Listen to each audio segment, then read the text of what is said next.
Lagi dan lagi, klinik aborsi ilegal terbongkar. Para pelaku yang tak punya keahlian sewajarnya kembali berulah. Mendulang untung dari mereka yang buntung tak punya pilihan.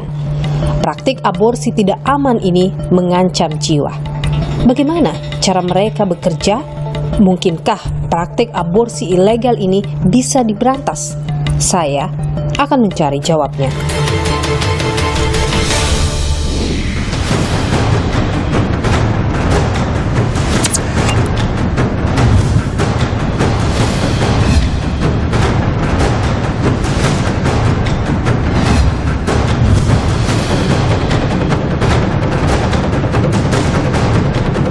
Sebelah sana telah ditemukan jaringan, nantinya akan dikirimkan ke laboratorium forensik untuk diketahui apakah jaringan tersebut adalah merupakan jaringan janin.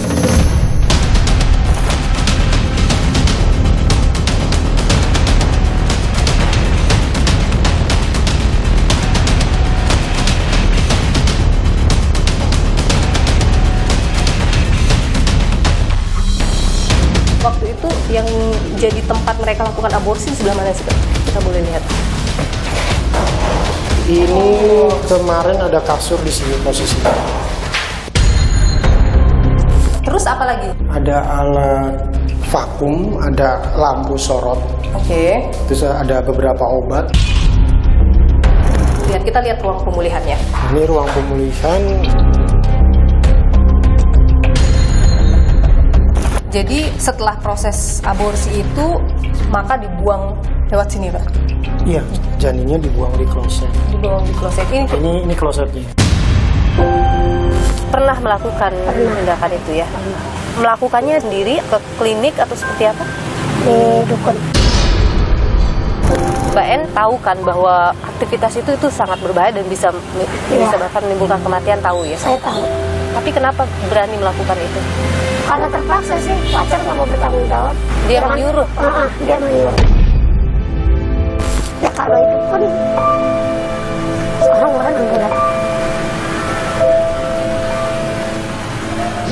Beberapa waktu lalu, publik dikejutkan dengan terbongkarnya klinik aborsi ilegal di Kemayoran, Jakarta Pusat. Baru 1,5 bulan beroperasi, diduga 50 janin telah diaborsi. Pelakunya seorang residivis, pernah dihukum sebelumnya untuk kasus yang sama. Pengungkapan klinik aborsi ilegal bukan kali ini saja terjadi. Mei 2023 lalu, praktik yang sama ditemukan di Bali dengan total pasien mencapai 1.300 orang. Pelakunya seorang dokter gigi yang juga residivis. Sementara 2020 lalu, polisi mengungkap klinik aborsi ilegal milik seorang dokter yang diduga berjejaring dengan klinik aborsi ilegal lainnya dan melibatkan puluhan bidan. Pelakunya lagi-lagi adalah residivis. Praktik aborsi ilegal sangat berbahaya. Dalam catatan Kementerian Kesehatan tahun 2022, angka kematian ibu mencapai 183 per 100.000 kelahiran. Diperkirakan 11%-nya meninggal karena aborsi tidak aman. Padahal soal aborsi telah diatur oleh pemerintah. Dalam Kitab Undang-Undang Hukum Pidana KUHP Bab 19 Pasal 463 Ayat 1 disebutkan setiap perempuan yang melakukan aborsi dipidana dengan pidana penjara paling lama 4 tahun. Dalam ayat 2 pasal ini, pidana dikecualikan bagi perempuan yang merupakan korban tindak perkosaan atau tindak pidana kekerasan seksual lain. Namun, kehamilannya tidak lebih dari 14 minggu. Dan juga diperbolehkan dalam kedaruratan medis. Namun tak serta-merta aborsi bebas dilakukan. Bagi mereka korban kekerasan seksual misalnya, harus menyertakan keterangan dari pihak berwenang yang menyatakan bahwa kekerasan seksual itu benar terjadi. Apakah proses panjang ini yang kemudian menjadi alasan bagi orang untuk melakukan aborsi ilegal yang lebih mudah dan lebih cepat untuk dijangkau? Lalu, sudahkah aturan aborsi aman ini mengakomodir semua permasalahan perempuan dengan kehamilan yang tak diinginkan. Bagaimana pula menghentikan praktik aborsi ilegal ataupun klinik yang melakukan aborsi ilegal? Saya akan mencari jawabannya bersama dengan Yayasan Kesehatan Perempuan. Tapi sebelumnya, saudara, saya sudah berada di lingkungan tempat klinik aborsi ilegal di wilayah Kemayoran, Jakarta Pusat. Saya akan mencari tahu bagaimana keseharian mereka saat itu selama 1,5 bulan. Saya akan temui Pak RT, termasuk juga saya akan coba mudah-mudahan bisa masuk untuk melihat bagaimana kondisi di dalam, bagaimana alur pada saat itu. Ikuti saya, saudara.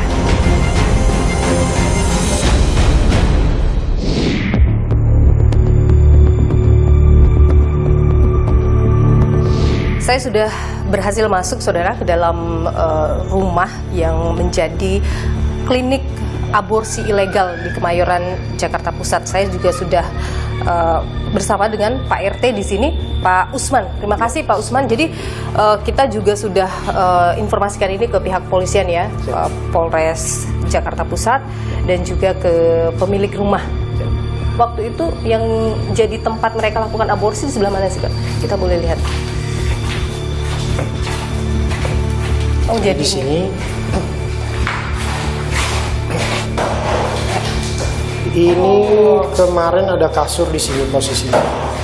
Jadi kasur di sini ada kasur. Ada kasur, tenderannya di sini. Oke. Kasurnya di sana. Terus apa lagi selain kasur di sini? Ada alat vakum, ada lampu sorot. Oke. Terus ada beberapa obat. Terus ada dus-dus itu apa saya nggak tahu dalamnya. Ada. Itu udah disita polisi semua. Oke. Kasur juga sudah dibawa ya? Kasur dibawa juga semua. Oke. Gitu. Dan ada perlaknya gitu. Oh, ada alasnya Ada yang alasnya plastik juga, itu ya? iya. Itu kasurnya itu kasur tempat tidur biasa atau kasur yang biasa kalau di rumah sakit tuh, Pak? Tempat tidur biasa. Oh, tempat tidur biasa. Jadi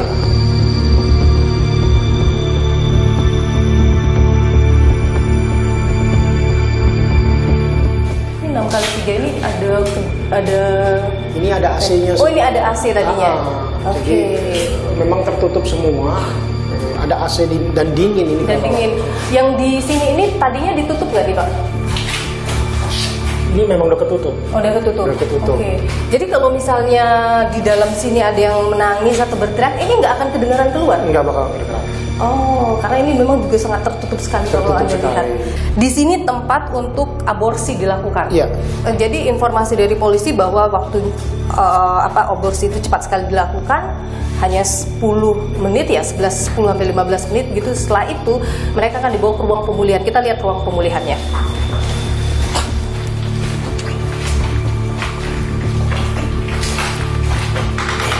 Ini ruang pemulihan. Ini ruang pemulihan tadinya, Pak. Di ruang pemulihan ini ada apa saja nih, Pak? Ada kasur di sini, di pojok sini ada kasur, tapi dia di ubin, nggak ada tempatnya, hanya kasurnya aja. Di bawah ya? Dipannya nggak ada. Kemudian lemari ini ada di pojok sini.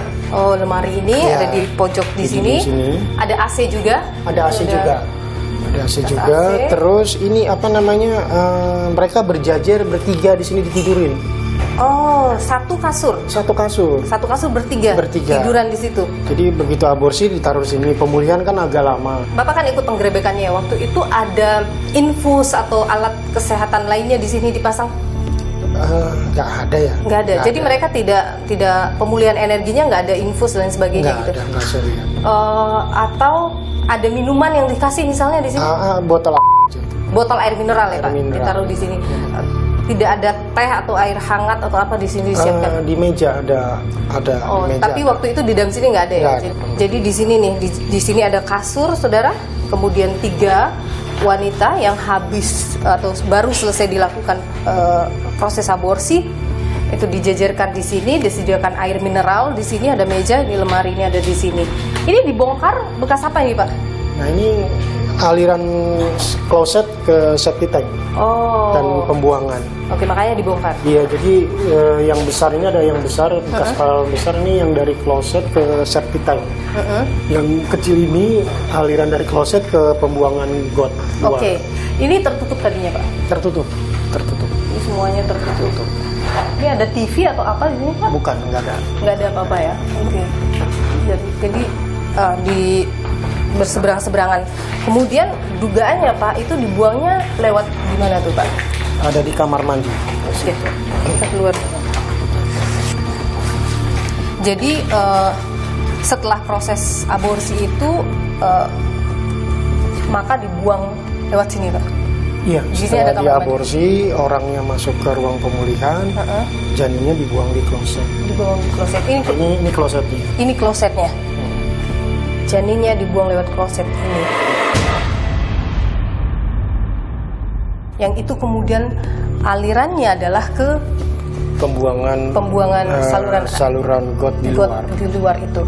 Yang kemudian polisi juga sudah melakukan olah TKP itu dan sudah mengambil jaringannya. Memang ditemukan ada jaringan yang diduga tadi itu janin-janin yang diaborsi.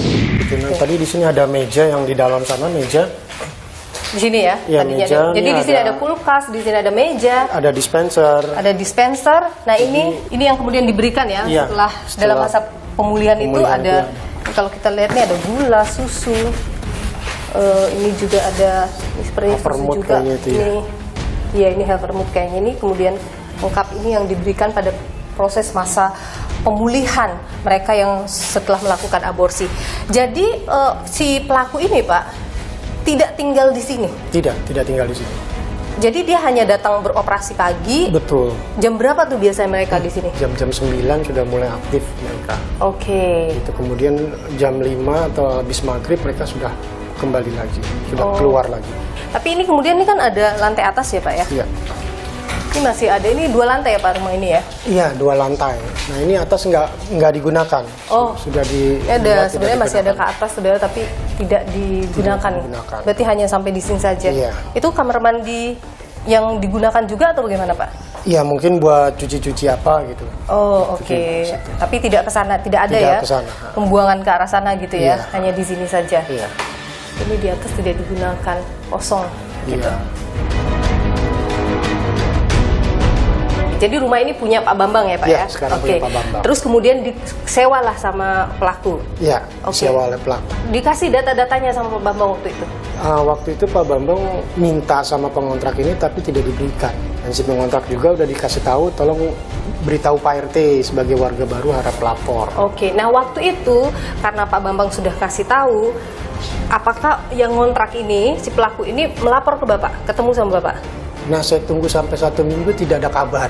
Jalan seminggu kemudian, saya coba ke sini, nggak ada orang. Terus berikutnya saya cek, ada supirnya. Saya tanya, ada yang pemiliknya nggak? Pemiliknya lagi nggak ada, gitu. Sudah. Terus berikutnya saya tanya, ibunya lagi mandi, gitu. Nanti ibu ke rumah Bapak. Dan dia juga tidak pernah datang ke Bapak? Tidak pernah datang ke saya. Oke. Dan tidak pernah nelpon juga ke saya yang nelpon ke ibu itu. Itu apa bahasanya dia ke Bapak waktu telepon-telepon itu? Dia janji mau ngasih nganter ke rumah saya, 1, kedua, terus dia lagi sibuk. Oke. Gitu. Terus ya mulai dari situlah kita mulai curiga. Apa waktu itu Pak yang diketahui oleh warga atau diketahui oleh Bapak situasi di rumah ini? Itu ada mobil yang selalu datang pagi, sore atau malam dia pulang. Itu menjemput beberapa perempuan di dalamnya. Atau biasa ada sampai berapa perempuan Pak? 3-4 perempuan. Rata-rata umur berapa tuh kira-kiranya Pak? Umur 20 sampai 30-an. Pikiran kita semua itu mungkin pembantu rumah tangga atau TKW ilegal atau segala macam. Tapi sudah berpikir ini ilegal? Iya, katanya ilegal karena, gitu ya? Diminta dirinya susah, terus tidak bersosialisasi, itulah ciri-cirinya gitu. Kita udah waspadai itu. Tapi kemudian sempat setelah lapor-laporan masuk ada kecurigaan-kecurigaan lapor ke Babinsa misalnya? Iya, kita ada laporan juga dengan keamanan di sini, tapi Pak dipantau aja dulu terus. Oke, diminta dipantau. Gitu. Kita juga koordinasi sama yang punya rumah sebelum kita mau kesini sama pemilik rumah, tapi sudah keburu kegerebek. Jadi besokannya mau kesini. Karena cepat sekali memang ini ya. Sudah digerebek duluan, cepat sekali. Itu aborsi ilegal ya Pak? Ada tidak mendengar suara orang nangis atau teriakan atau apa gitu warga di sini? Nah ini lucunya jadi warga itu nggak pernah dengar orang teriak, kesakitan, rintihan itu nggak pernah dengar. Atau mungkin karena itu darah yang keluar ya Pak? Ada bau amis mungkin yang kalau pernah dicium warga? Bau amis? Ada juga laporan ke saya bau amis. Saya juga ke situ bau amis. tapi nggak kepikiran itu gitu. Namanya got kadang-kadang kan bau. Terus ada di kamar mandi warga itu laler hijau. Udah diusir, ada lagi, udah diusir, ada lagi. Di rumah deket sini? Iya. Oke. Gitu, di kamar mandinya. Nah itu kata tim forensik kemarin setelah ketemu ternyata itu mencium bau bangkai lalat itu. Dan ini adalah kejadian pertama Dalam puluhan tahun di warga kami. Nggak pernah ada. Tidak pernah ada seperti ini. Ini jadi kewaspadaan ya Pak untuk Iya, Bapak? kewaspadaan buat kita semua ya. Saya juga mengucapkan terima kasih sama warga saya yang aktif, peduli, menjaga lingkungan di sini. Dan Pak Kapolres dan jajarannya yang cepat sigap menyikapi apa yang terjadi di lingkungan kami ini. Tentu ini jadi pelajaran besar untuk kita semua ya Pak Baik. Usman. Terima Ya, kasih Pak Usman. Sama-sama.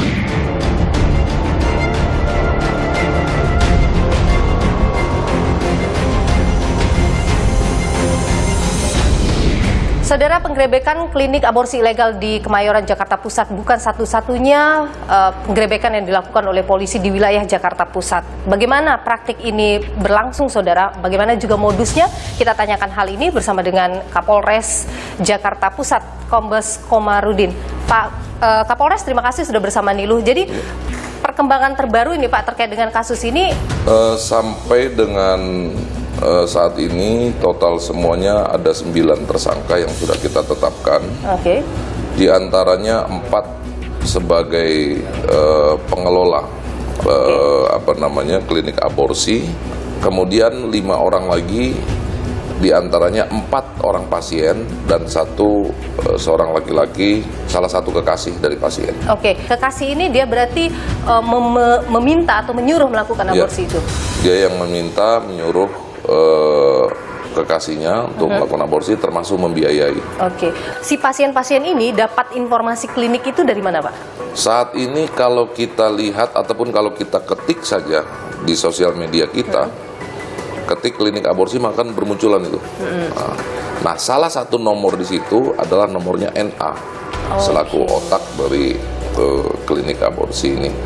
Nah, menurut keterangan dari mereka mulai beroperasi per tanggal 15 Mei sampai dengan pada saat kita lakukan penggerebekan di tanggal 27. Yang katanya, kata SM selaku eksekutor, dia telah melakukan kurang lebih sekitar 50-an. Jadi per hari sekitar 1-2 pasien yang datang? Menurut driver, sehari antara 4 sampai 6. Nah, itu juga informasi yang saya dapat dari warga juga, biasanya ada 3-4 orang yang datang, artinya bisa lebih dari 50 itu ya Pak? Bisa lebih, itu kan perkiraan dari eksekutor ya. Ini kan pelaku ini residivis ya Pak ya? Betul. Sebelumnya dia praktik di mana Pak? SM dan NA ini terkait dengan kasus Jakarta Timur, termasuk NA juga jaringan Cikini. Mereka ini tidak memiliki latar belakang medis. Jadi mereka bisa melakukan itu karena belajar dari klinik sebelumnya? SW ini sebelumnya di Jakarta Timur dia sebagai asisten. Oke. Dia yang menyiapkan alat, dia yang membantu eksekutornya untuk melakukan tindakan aborsi. Nah, dari sana dia tahu apa saja sih alat yang dibutuhkan untuk aborsi. Ternyata mudah.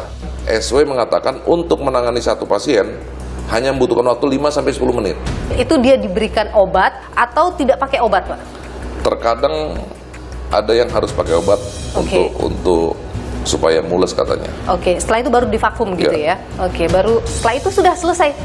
Sudah selesai. Sangat sederhana sekali. Bahkan kita orang awam yang mendengarnya pun sangat, kok cuma begitu saja? Bagaimana nasib dari para pasien? Dan satu hal penting yang perlu saya sampaikan, sampai dengan kemarin ada salah satu pasien yang kita amankan masih harus bolak-balik ke Kramat Jati karena pendarahan yang masih tidak dirawat. kunjung usai. Sekarang masih dirawat Pak? Rawat jalannya kita rawat jalan. Pada saat penggerebekan itu Pak yang kemudian didapat oleh polisi berada di sana itu apa saja, ada alat-alat kesehatan atau apa? Yang pertama itu vakum. Ada vakum. Ada vakum, termasuk selang, termasuk ada penjepit ya, termasuk alat suntikan. Hanya itu aja. Obat-obatan?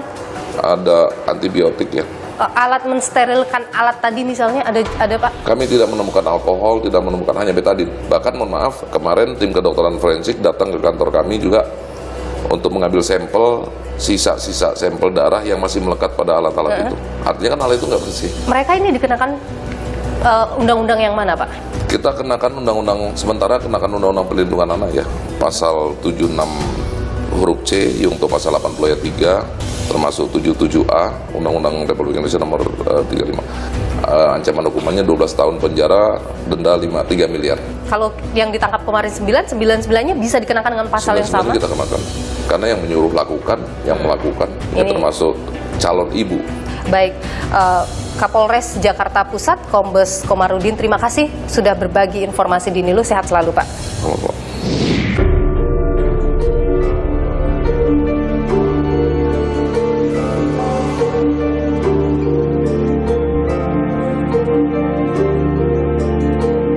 Pertama infeksi, yang kedua perdarahan, yang ketiga adalah berisiko akut abdomen.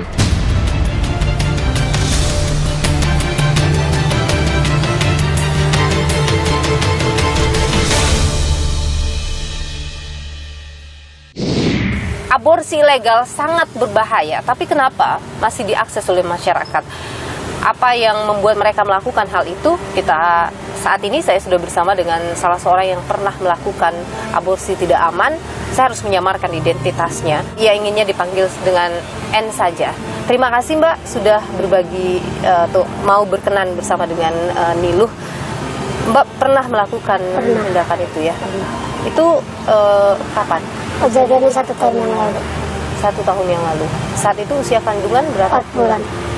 4 bulan. Melakukannya dilakukan sendiri atau ke klinik atau seperti apa? Di dukun. Di dukun? Di wilayah Jakarta? No. Luar Jakarta? Luar Jakarta. Oke.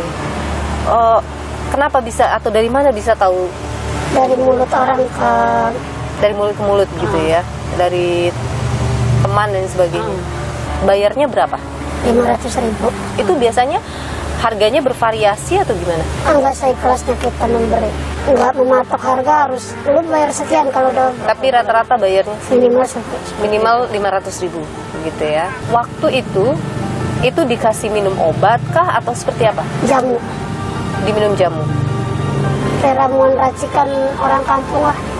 Jadi cuma diminum saja, terus? Diminum, dikasih 2 kali kan dalam 3 jam.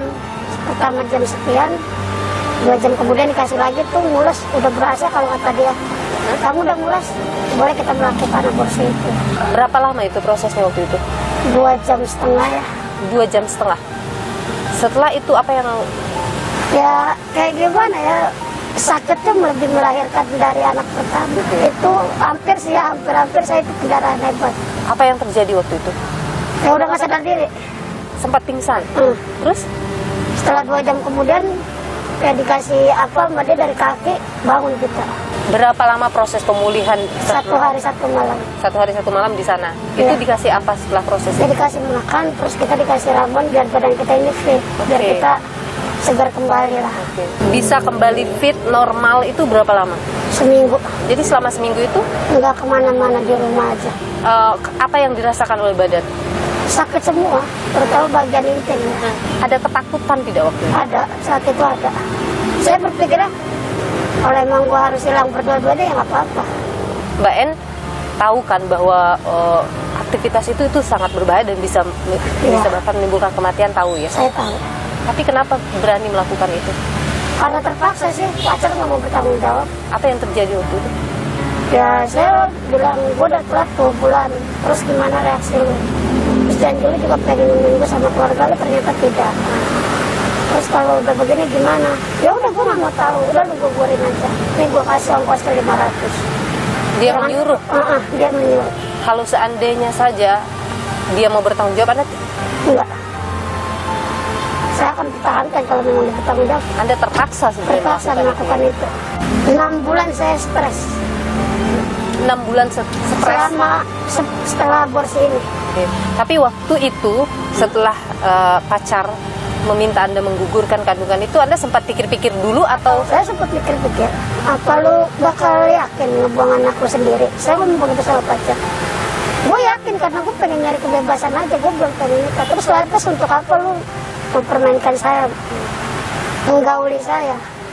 Ya karena gue pengen gimana ya, gue belum siap jadi ayah. Berarti lu ikhlas, ya gue juga harus ikhlas. Tapi sebenarnya Anda tidak ikhlas? Tidak ikhlas. Nyawa anak adalah nyawa saya. Ada Rasa sakit hati ada. Rasa sakit itu ada, semua orang tua. Sedih ada. Ya itu sedihnya 6 bulan nggak bisa gimana, yang ngelupain begitu aja nggak bisa. Kejadian itu terulang-ulang lagi di memori. Saya udah belajar melupakan, belajar mengikhlaskan kepergian dia. Ya kalau hidup pun sekarang umur 6 bulan. Ada. Tapi ya itu aja yang baik. Tapi sebenarnya jauh di lubuk hati Anda sangat sedih dengan keputusan itu. Ada. Sedih ada. Mungkin ada hal yang ingin Anda sampaikan untuk orang-orang di luar sana terkait pilihan-pilihan seperti ini. Untuk para wanita, jika mana kalian belum ingin memiliki sebuah hubungan dan pernah melakukan hal bebas, jika kalian belum siap untuk jadi kuota ayah, jangan pernah melakukan hal-hal yang bakal merenggang nyawa kalian, seperti aborsi ilegal. Iya, karena itu sangat berbahaya dan terancam nyawa. Tentu ini adalah pengalaman yang traumatik untuk Anda. Tentu ini ada pengalaman yang berat untuk Anda. Tapi saya berterima kasih Anda sudah mau berbagi cerita ini di saya.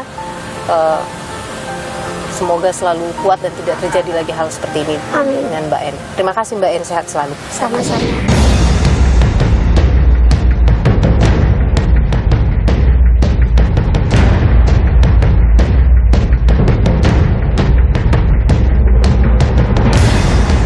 Sudah melakukan aborsi 50 lebih pasien, dan kita sudah menemukan satu sel selokan yang diduga itu merupakan sel atau jaringan manusia.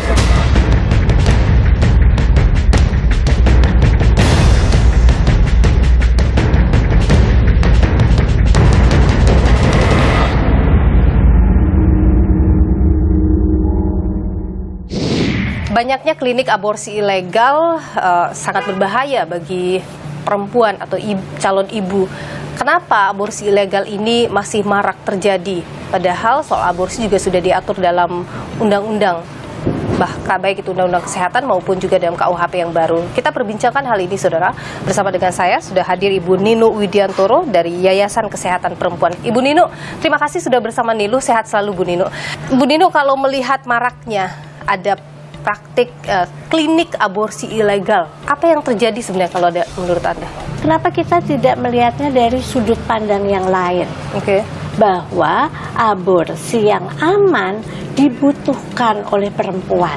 Perempuan bukan saja di kota, tapi di desa-desa, di tempat-tempat terpencil yang kita nggak pernah ke sana barangkali. Klinik aborsi aman begitu dalam bayangan Ibu, seperti apa sih Bu? Itu artinya diperuntukkan bagi semua orang yang ingin melakukan aborsi? Ya seharusnya begitu. Tidak pada kasus tertentu saja? Tidak, seharusnya tuh begitu. Kalau aborsi itu dianggap dosa lah, apalah. Ya, kenapa kita tidak pernah memikirkan soal pendidikan dan pencegahan, pengetahuan yang benar ya kepada anak perempuan dan perempuan, ya itu apa sih yang terjadi pada tubuh kita kalau kita melakukan hubungan misalnya? Bagaimana sih seorang itu bisa hamil?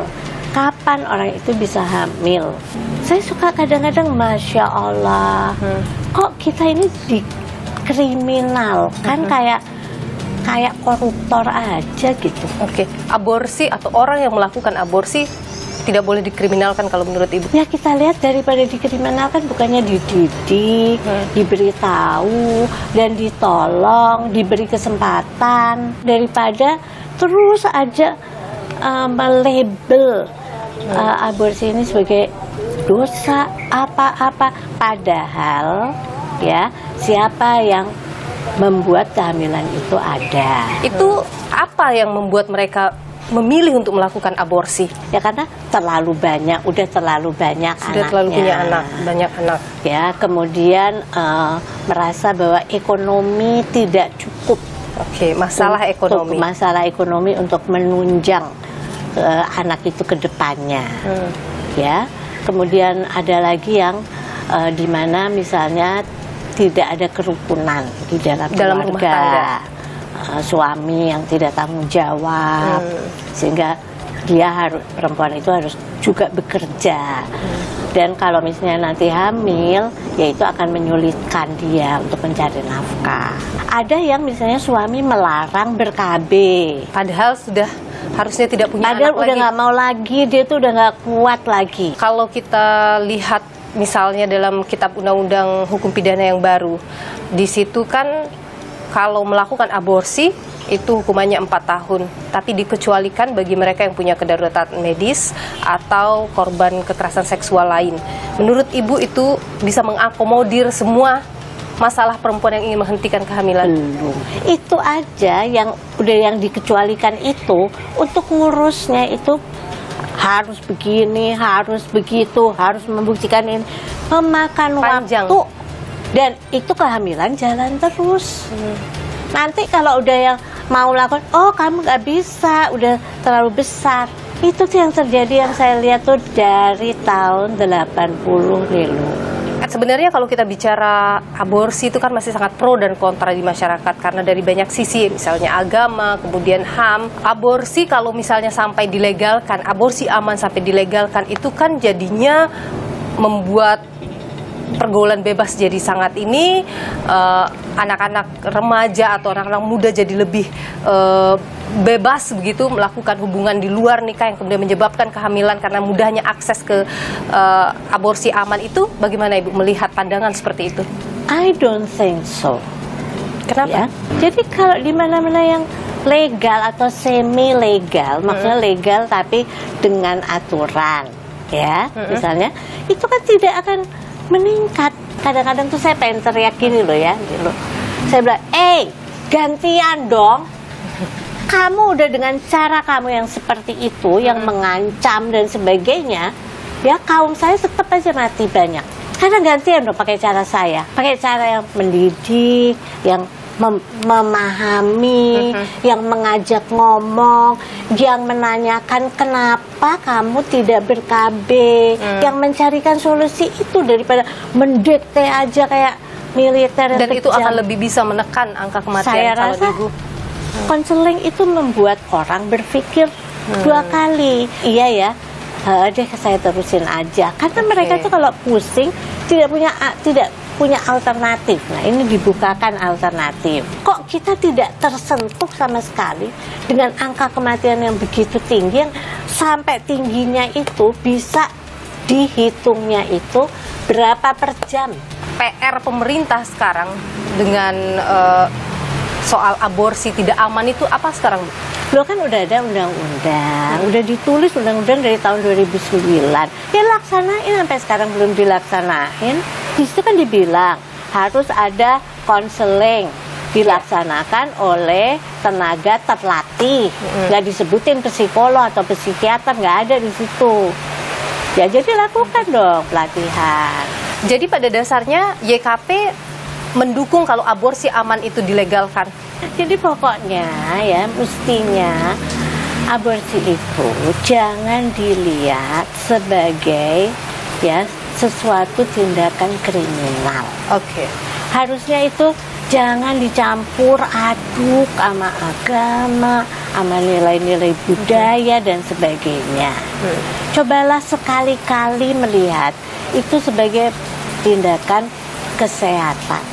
Dalam keadaan yang mereka sembunyi-sembunyi itu, pengen cepet-cepet selesai, yang kemudian saya takutkan adalah kemudian tidak fokus pada melakukan tindakan dengan baik, itu kan jadi itu kan mencelakakan perempuan. Benar. Seperti dalam kasus Kemayoran bahkan bukan tenaga kesehatan. Nah, itu kan. Ibu Ninu Widiantoro, dari Yayasan Kesehatan Perempuan, terima kasih sudah berbagi pandangan di Niluh, Ibu. Sehat selalu, Bu. Terima kasih.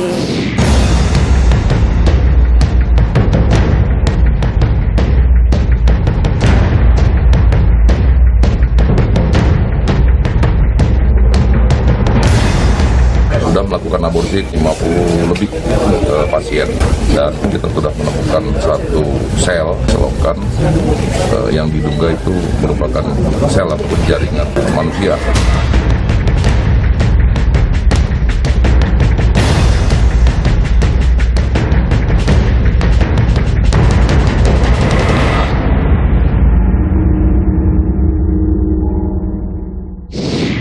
Makassar doang. Ada kamar untuk inap. Terungkapnya praktik aborsi ilegal di Kemayoran, Jakarta Pusat membuka mata. Aksi menggugurkan kandungan secara tidak aman masih terjadi. Padahal aborsi ilegal berpotensi mengancam kesehatan, juga melanggar hukum. Larangan perbuatan aborsi sesungguhnya telah diatur dalam Undang-Undang Kesehatan tahun 2009. Pasal 75 ayat 1 menyebutkan setiap orang dilarang melakukan aborsi. Kitab Undang-Undang Hukum Pidana KUHP 2023 mengatur ancaman pidananya. Seorang perempuan yang melakukan aborsi terancam pidana maksimal 4 tahun penjara. Namun, pidana penjara tidak berlaku bagi pelaku aborsi korban perkosaan atau kejahatan seksual lainnya dan perempuan yang memiliki indikasi kedaruratan medis. Selain itu, pihak yang melakukan aborsi terhadap seorang perempuan juga terancam pidana penjara maksimal 5 tahun. Apabila menyebabkan kematian, ancaman pidana penjaranya 8 tahun. Jika aborsi dilakukan tanpa persetujuan sang perempuan, maka si pelaku terancam pidana maksimal 12 tahun penjara atau 15 tahun penjara jika menyebabkan kematian. Berdasarkan penelitian Guttmacher, lembaga penelitian asal Amerika Serikat yang bekerja sama dengan Universitas Indonesia, 8% perempuan berumur di bawah 19 tahun telah melakukan aborsi. Sementara perempuan usia 20 hingga 29 tahun yang paling banyak melakukan perbuatan aborsi. Kemudian perempuan 30 hingga 39 tahun dan 10% perempuan berusia di atas 40 tahun melakukan aborsi. Jika dilihat dari status perkawinan, aborsi banyak terjadi pada perempuan yang sudah menikah dibanding perempuan yang belum menikah. Sementara pada perempuan yang sudah bercerai atau menjanda, angka aborsi kecil, sekitar 1%.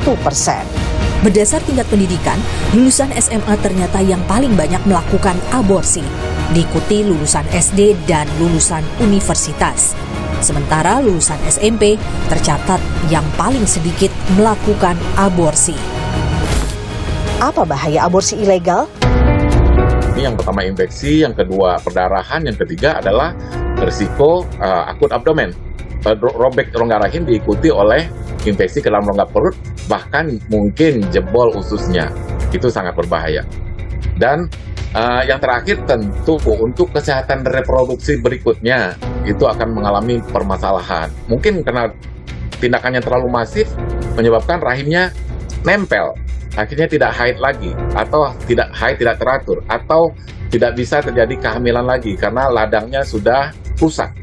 Kemudian yang kedua, saluran telurnya itu tertutup gara-gara mungkin terjadi infeksi selama tindakan ini. Aborsi harusnya dilakukan dokter spesialis yang kompeten. Namun kasus aborsi ilegal yang terungkap di Jakarta Pusat 2020 silam munculkan fakta mengejutkan.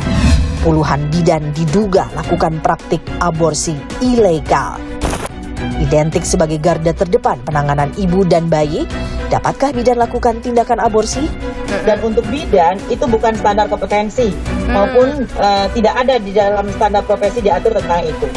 Bahwa di Undang-Undang Kebidanan maupun juga di Kepmenkes 320 tahun 2020 di dalam standar profesi bidan itu tidak ada mengatur satupun tentang bagaimana peran fungsi bidan di dalam tindakan. Aborsi dengan segala pro kontranya akan selalu ada. Namun aturan hukumnya sudah jelas. Aborsi hanya boleh dilakukan bagi perempuan korban kekerasan seksual dengan usia kandungan tak lebih dari 14 minggu atau perempuan yang berada dalam kondisi darurat medis. Disinilah negara harus hadir, menyosialisasikan aturan dan menyediakan layanan aborsi yang mudah dan aman demi menjamin keselamatan ibu dan kesehatan reproduksi perempuan Indonesia. Menghentikan praktik aborsi ilegal hendaknya jadi kerja bersama. Mencegahnya dari hulu bisa jadi pilihan. Pendidikan kesehatan reproduksi harus terus digaungkan, menghindarkan perempuan dari resiko yang bisa mengambil paksa nyawa dan kehidupan mereka. Ikuti terus perkembangan pemilu 2024 hanya di Kompas TV, independen, terpercaya. Saya Niluh Puspa, sampai jumpa.